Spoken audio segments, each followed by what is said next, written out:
Hey everyone, just wanted to begin this episode by telling you all that we're going to be talking about some pretty heavy subject matter, including SA, so if you don't want to be a part of that and you don't feel comfortable, you can go ahead and nope right out of this episode. Also, we're going to be talking about some LGBTQ plus topics, mostly revolving around shonenai and yaoi, and there is nothing that YouTube loves to demonetize faster. So if you don't mind, please give this episode some love by liking, commenting, and subscribing if you haven't. And if you want to go the extra mile, why not give my store and Patreon a look in the description box below? Every little bit helps. Thank you all either way. And now for the episode proper. Having done Anime Abandoned for as long as I have, there's been a growing feeling of mine that I've already covered the worst of old anime. After all, there's only so many god-awful OVAs that made its way to North America. After reveling in the madness of Mad Bull 34 and the stupefying MD Geist, you start to realize just how much of a precious, finite resource a quality bad anime can be. But lo, if you seek, you shall find. And man alive, have we found a mystifying hunk of ultra-violent crap today. From one of the writers of Ancient Ica and Sailor Victory and the director of Kite and Mezzoforte comes Kimera, stylized as Kimera, but it's supposed to be the Greek monster of yore. Licensed by ADV, Kimera is just your typical classic story of boy meets boy who also happens to be a captured alien, who turns out to be a vampire meant to supplant humanity's place on Earth as the dominant species. A tale as old as time. Allegedly, this 1996 OVA was based off the manga of the same name. Though from my research, saying that this was based off the manga is like saying Pearl Harbor is based off historical events. Technically true, but wholly inaccurate. Interestingly enough, said manga was by Kazuma Kodaka, a well-regarded and foundational manga artist in the shonenai and yaoi subgenre. While far from being the first to make boys kiss in her stories, her manga Kizuna was at one time the highest-selling shonenai manga in Japanese publishing history. She also happens to be pretty open with her history with the genre, including putting her own name on her yaoi doujinshi she made while as an amateur artist. And as a pro artist. Suffice it all to say, girl loved her some Prince of Tennis. And I mean loved. I always find it fascinating whenever an artist who typically works in erotica is unafraid to be open about their work. Toshio Maeda, Milo Manara, it's a refreshing breath of air in a world where most artists feel compelled to obfuscate themselves behind a pen name, understandable as it may be. I mean, I suppose I wouldn't want my name attached to a project such as... Gentlemen, behold! Corn! But not Kodaka! Yeah, allegedly she worked on that as character designer. If you know, you know. Perhaps one day we will talk about Kizuna, the OVA, but that day is not today, because we got ourselves an old-fashioned mid-2000s YouTube roast on our plates. Grab your bibs and forks, ladies and gentlemen, because this is Kimera.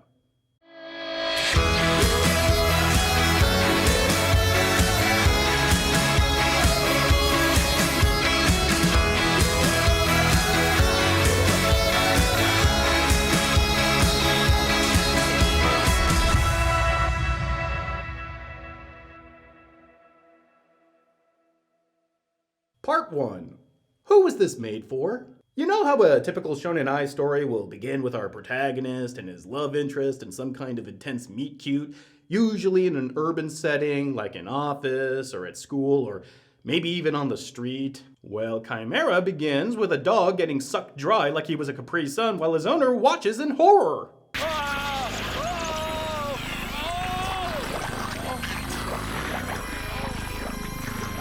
Because, as we all know, the only thing that bored Japanese housewives love more than living out their romantic fantasies vicariously through gay couples is animal cruelty. The beginning of Kimera plays out like an 80s science fiction horror movie, complete with the title in "fuck you" font over a bloodstain. So, if you didn't know better, and I bet ADV was counting on that, you would think you were in for another ultra-violent thriller. And all seems to point that way as the OVA cuts to our meek little protagonist, Osamu, driving with his American buddy selling cereal to the heartland. Take it easy. I'm a responsible family man these days, you know.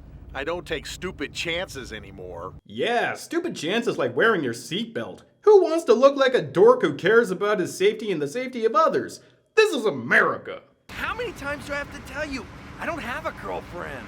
Well, you need one. Take it from a married man. I love how this implies that Freedom here has a side girl. Then again, of course a traveling cereal salesman would have one in every town, wouldn't they? Soon as you whip out that sampler pack of Golden Grams and Cocoa Puffs, you gotta beat him off with a stick. Oh, and Osamu, about you not having a girlfriend? No shit. But the cereal slinging bros come to a screeching halt as there seems to be an accident on the highway. The two of them decide to rubberneck, and Freedom here even has the pant load to demand an explanation from a soldier who has them at gunpoint. We deserve an explanation. Why don't...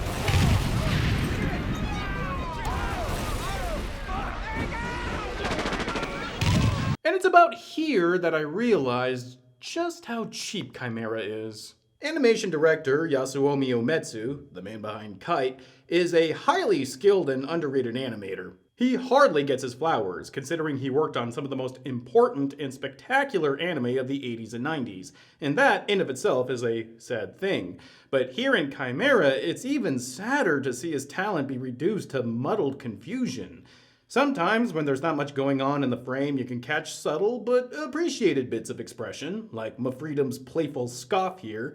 But other times, you can plainly see the cheap animation tricks the production was forced to use, like moving the lights here to make it look like the characters are walking, even though the background is clearly not moving. God forbid there's any complicated action in the frame because it's practically unfollowable. We have no idea where these explosions are happening in relation to the main characters, we have no idea where these jeeps came from, and we have no idea how in the world Osamu dived off frame and wound up inside what looks like a building, but it turns out to be a freight truck. Even though the doors on the outside do not match what we saw on the inside, there's just no consistency. Credit where credit is due, Uematsu obviously did as much as he could with what he was given, but there's only so much when you're given so little.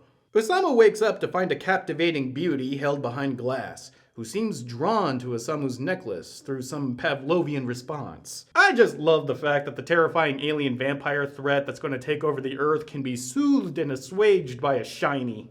But before Osamu and Kimera here can indulge in a good old-fashioned plate job, another space vampire poofs into being and summons a death ball. But luckily this thing somehow phase shifts through the truck to dive in the way. Now watch as I teleport into the choo-choo!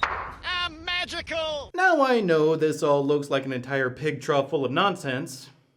And it is, but thankfully the anime taps the brakes and allows the audience to get some much-needed exposition. Forget it!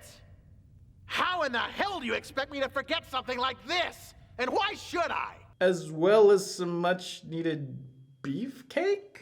I don't know, my personal dowsing rod rarely if ever leads me down this path, so I might not be the best judge for this. But might as well open the floor to those that do, though. This do anything for you? Eh? God, how can this be any more awkward? Tell me, Dad. Dad? Yup, just hanging around my good old buddy Osamu here and my dad with my shirt off in the middle of a research facility in bumfuck nowhere. Quick, somebody beer me. That's the only reason you and Osamu were released so quickly, because I'm one of the project leaders. Well, at least this scientist, being Freedom's dad, explains why he and Osamu are allowed to roam free here, but while Daddy Science continues his stroll around Exposition Boulevard, Osamu's thoughts lie elsewhere. I want to believe you, Dad, but what kind of proof is there? You'll have to help me. Help. She was asking for help. Hold it! Osamu? Once more, please. She was asking for help. Oh, no. ADV, you didn't. You were right, Osamu. It is a woman in ice. Oh, good God, you did. Part 2. Who's got a case of the not gays? Now, this isn't the first time that ADV has done something like this, as some of you might remember this exact same thing happening in Samurai Showdown. Join us, Hamaru, and Kokushin will crush those who stand against him. Shido! How can you ask me to betray my god? And from what I can tell, the reasoning seems to be mostly the same. Both Shiro of Amakasa and the titular Kimera use gender non-specific pronouns and manner of speaking. Not to go too deep into Japanese grammar and syntax, but the language differentiates not only subject and object pronouns, but also possessive pronouns depending on gender. For instance, the word boku in the anime title Boku no Hero Academia tells you, the audience, that the person who has said Hero Academia is male, and most likely a young one. I'm sure you can find other examples of boku in anime, but we're not going to go into that here.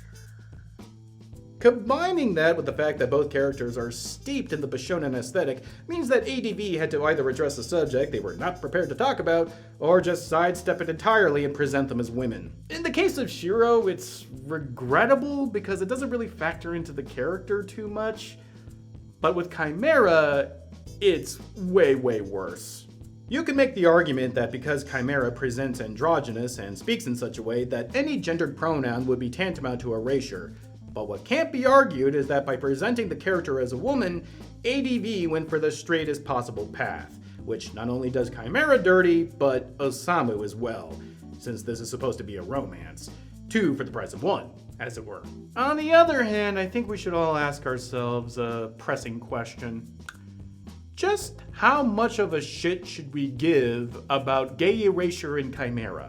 Erasure is erasure is erasure, but to try and contextualize this moment in anime history with other examples for more well-known and respected titles, like with Zoicide and Sailors Uranus and Neptune and Sailor Moon, well, it's kind of hard to not think that the LGBTQ+ community would let us breeders have this one. Kimera is not a machine for breeding children! Then again, if the only thing that's keeping authenticity and intent from being erased is the quality of the work itself, then doesn't that vicariously prove how erasure works?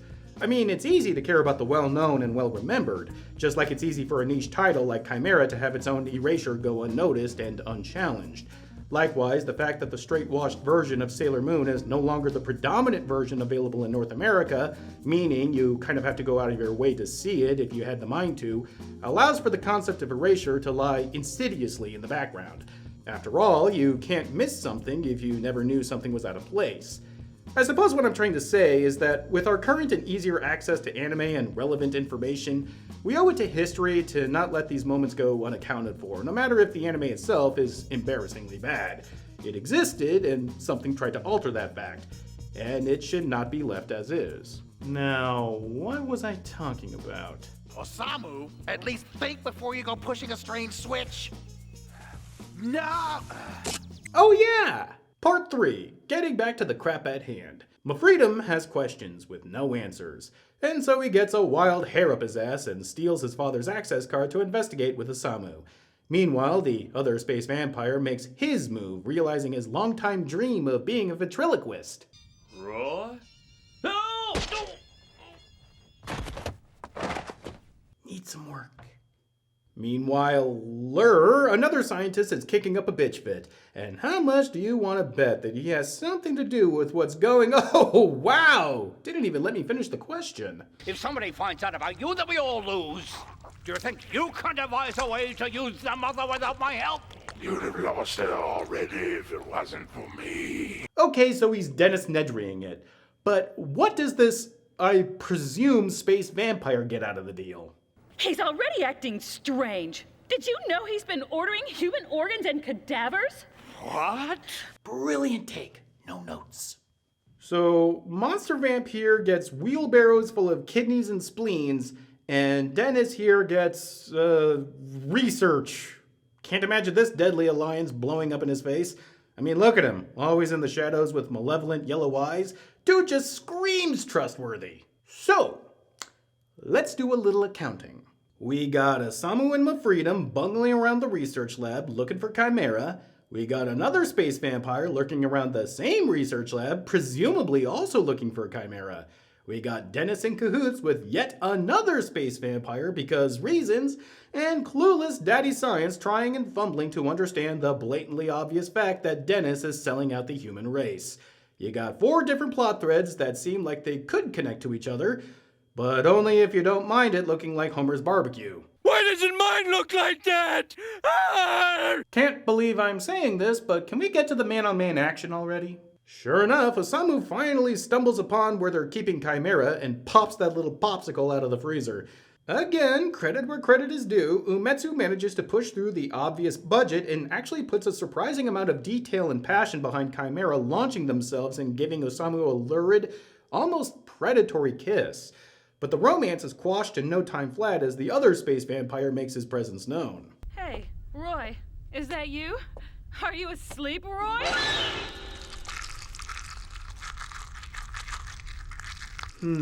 I know I should be doing something right now, but what could it be? Oh, that's right!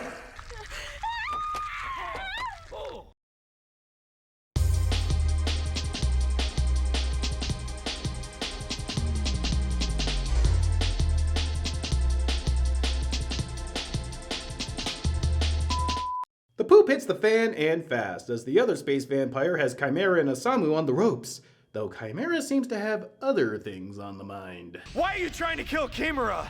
Kimera must die, or she will consume this planet and all who dwell upon it. Consume the Earth? What do you mean? I mean, she'll consume the Earth.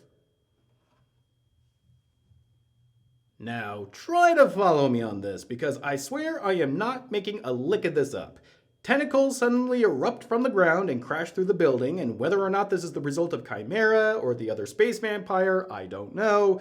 And then the monster vamp poofs into being and injures the other space vampire, and then Kimera becomes the only Highlander left and erupts into a shiny explosion. And for some reason, this is all backed by a funky version of In the Hall of the Mountain King.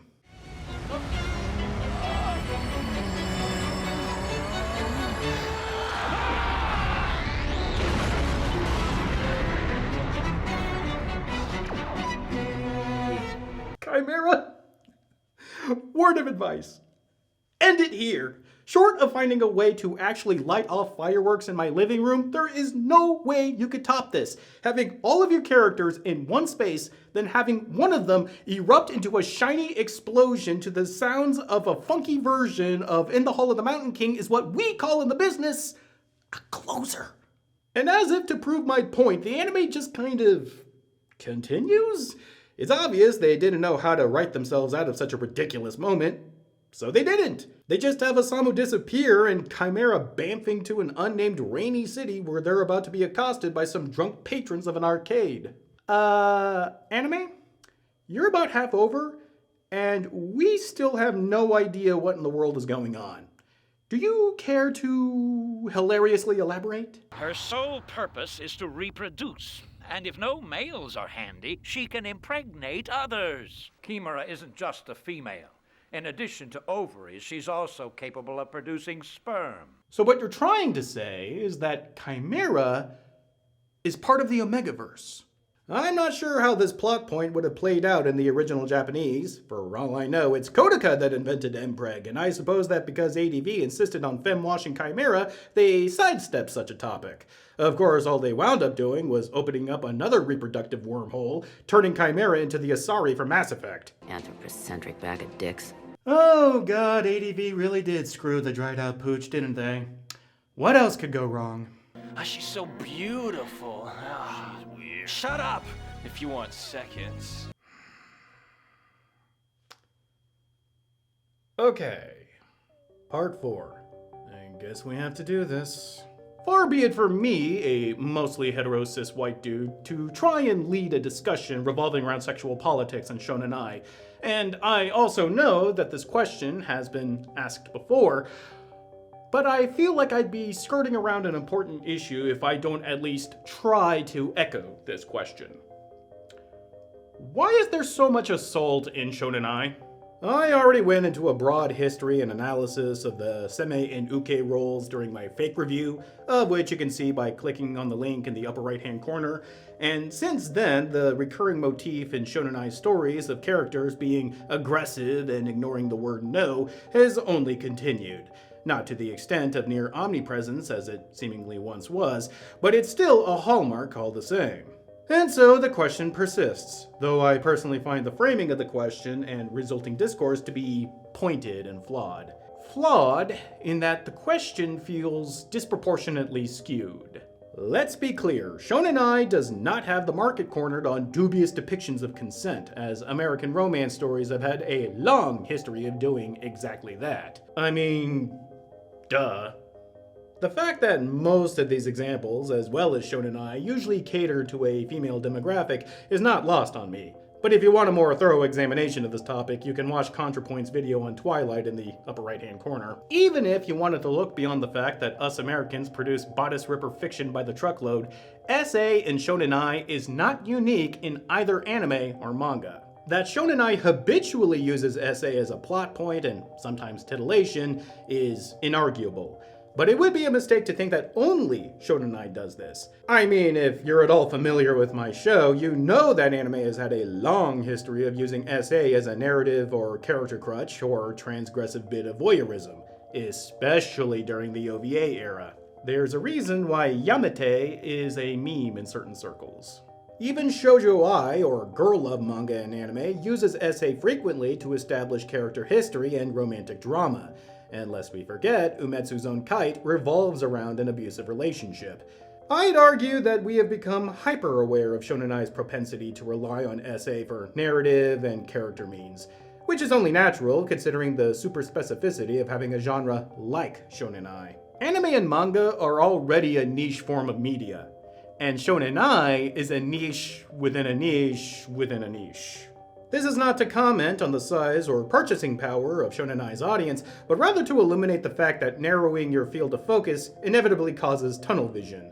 I believe we collectively neglect the fact that Shonen Ai, just like every other genre of manga and anime, comes from a society that is infamous for its button-down, don't draw attention to yourself ways, which also simultaneously has at best a mercurial relationship with the old emotional pressure valve.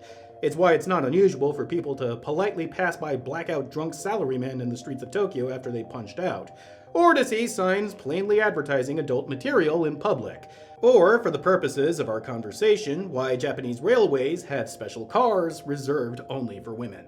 Of course, this isn't to ignore the dependent relationship that anime and manga have with being subdivided into neat little genres. If there's anything broad to be said about anime and manga as mediums, it's that both are very, very trope dependent. As a vehicle for telling stories, both look to past titles, mirroring story beats and character concepts and designs to the point that their presence become the appeal of their specific genre. After all, what is a shonen protagonist without their hot-blooded rival? What is a shonen plot without a tournament arc? The thing about shonen as a genre is that its narrative tool belt isn't nearly as limited as other genres, such as romance. Romance as a genre often has to overlap with other genres in order to have the necessary weight and structure to have a compelling story. There's only so far the concept of will they, won't they can carry a story forward after all. Hence the necessities for comedic misunderstandings, romantic rivals, and, well... You think he's up to something? And this is purely within the realm of hetero romance titles. Yaoi and Shonen Ai tropes have their own historical reasons for being. In its earliest published stories, SA has always been a part of the Shonen Ai and Yaoi genres, arguably starting with Keiko Takemiya's Kazetoki no Uta, first published in 1976. It's the tragic story of two students, Gilbert and Serge, in 19th century France, who form a close relationship that blossoms into romance, but falls apart when they both flee from their school to Paris, where Gilbert succumbs to his trauma committed by his uncle Auguste, and dies in the streets a drug-addicted prostitute. Takemiya would go on the record in an interview with scholar Fusami Ogi, stating that she wanted to explore the full topic of sex and its brutal history for her female audience, and present it in a way that they would understand without fear or anxiety. Her manga would go on to be a huge hit, and would inspire many more manga to come, as foundational pieces tend to do. From the tragic character histories to the perceived exoticism of non-Asian men expressing their physical affection, Kazetoki no Uta laid the blueprint for many shonen ai and yaoi titles for decades to come. And, because of its incredible success as a manga, it would be copied again and again, until these facets become tropes. Frankly speaking, however, if Takemiya wanted to explore the power exchange, both consensual and not, within sex, using male avatars to remove any kind of real-world anxieties that a woman might have, then I think the point has been belabored to hell and back again, and dare I say, even lost entirely. In the copycat world of manga and anime, parroting these devices without an understanding of their original intent leads to these same devices just becoming part of the background. Something to take for granted. Lastly, I want to make mention the other side of Shonen Ai's audience. Again, in my fake review, I spoke briefly about my encounter with a fan who wanted to know if there were gay-themed anime that wasn't Shonen Ai or yaoi, and I came up empty-handed. That was 8 years ago. And while there have been a number of gay characters in new anime, there really hasn't been an actual gay love story that wasn't your typical Shonen Ai fluff. Banana Fish came the closest in terms of style, but it too heavily features SA and other Shonen Ai tropes. While it's kind of a tall order to find a Shonen Ai anime that doesn't feature SA, it's still downright impossible to find a gay-themed anime that isn't Shonen Ai. On the other hand, there have been more gay manga, like Gengoro Tagame's My Brother's Husband, the touching story of a man getting over his homophobia by spending time with his brother's widower. However, it's still only one within the countless amounts of Shonen Ai titles that, while gay men can and do enjoy, were not created with their experience or sensibilities in mind. Overall, I would say that the industry is getting better, but there is still a ways to go. Where were we again? You betrayed your race, Doctor! A race which will now serve as cattle for the new rulers of the earth! Part 5. Oh yeah, this shit! I think we can safely skip the whole unnecessary and slimy assault scene and safely assume that Kimera went full I spit on your grave on these two wood pushers. Though I think it's hilarious that ADV thought that they could pull the wool over everyone's eyes when you can plainly see one of them giving Kimera a mouth hug. But what about Osamu? Oh, he's only touched Kimera's soul, so he gets private access to their mind and sees their past self taking care of space deer and space dragons. No, really. Kimera. Keanu. Look, anime, there's only one Keanu. And it's not this plank of wood. It's this plank of wood. I doubted everything. Even my mind. I was impotent with fear. Seems that Osamu's dangling bauble has the same kind of jingle as not Keanu's bangle. And that's the reason why Kimera wants his hog? Aight, tell you what, anime, I won't break your balls about how this might be the worst vampire love story of all time. Yes, you heard me. But in return, I need you to explain how the hell Osamu is witnessing all of this, and somehow the monster vampire is also here in, I remind you, Kimera's memories, and then Osamu is just in a ruined church back in the present. Can you do that for me, anime? No, you can't do that for me. The ending is in sight, as all our necessary players are on stage. Osamu, Kimera, Not Keanu, Monster Vamp, and Nedry, with some mad, I'm here too, guys energy. Look at the way he enters the scene. It's like he's a stage actor who forgot his cue. But all is right in the world, because Monster Vamp is here to tell the audience exactly what's going on. But this war began long before you were even born. And it was you humans who first broke the treaty. We believed you humans had become advanced enough for a treaty to be practical. But you betrayed us again. You took our ambassador who came to you in search of peace, and you tore him asunder. Then your scientists removed his brain, which they keep alive in a jar. Oh shit, he's still going! No hope! And without hope, we will wither and die, even though we might otherwise live forever. Oh my god, he's not even listening to himself. I haven't heard such a blathering bit of nonsense since the Ultimate Warrior. Okay, bottom line, turns out Kimera was once human, and the space vampires abducted them to turn them into a vampire, because the space vampires can't reproduce anymore, and they need Kimera to bring half-blood babies in this world, and that's why they crash-landed on Earth? Oh, and Not Keanu has no dick. Keanu cannot make a child with Kimera. Beautiful he is. Almost as beautiful as our sister, but he lacks a man's function. Sense and reason are thrown out the window as Not Keanu and Monster Vamp do a battle in a depressingly well-animated fight. Hell, certain shots look like they were animated on twos. Heck, maybe even on ones. For this anime Umetsu? If we could not bear a young of our own, then you would bear our young for us. Monster Vamp and not Keanu fight each other to a standstill. Oh, and Nedry is killed when he's no longer useful. I'm sure someone out there is surprised. It's all up to Osamu to save Kimera. Kimera's children will cause the destruction of your race and planet. To save your world, kill her. Or kill Kimera. I'm sorry, but does anyone out there actually believe he's gonna go through with it?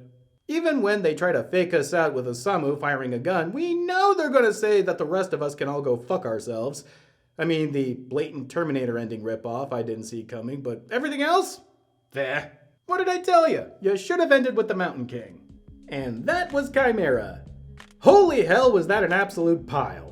Silly, nonsensical, perked up by occasionally impressive shots and bits of animation, Kimera is the kind of funny bad anime that they just don't make anymore. The whole thing has been uploaded to YouTube, several times actually, and while I don't make a habit to advocate piracy, these are extenuating circumstances. It's been out of print for decades, and I doubt anyone is going to be lining up to rescue license this heap, so if you want yourself a sleeper hit for your next bad movie night, you know where to look. I just want to say that it's been a blast doing an older style review, but it's time for us to change things up. For our next episode, we're going to be doing a deep dive into an anime title that I brought up just a few months ago. That's right, I'm going to be wrist deep in Trigun and give it the video that it deserves. It's gonna be a long one, so please try to bear with me as I give this everything that I got. It's definitely gonna take me a few months, so please wish me luck. Till next time.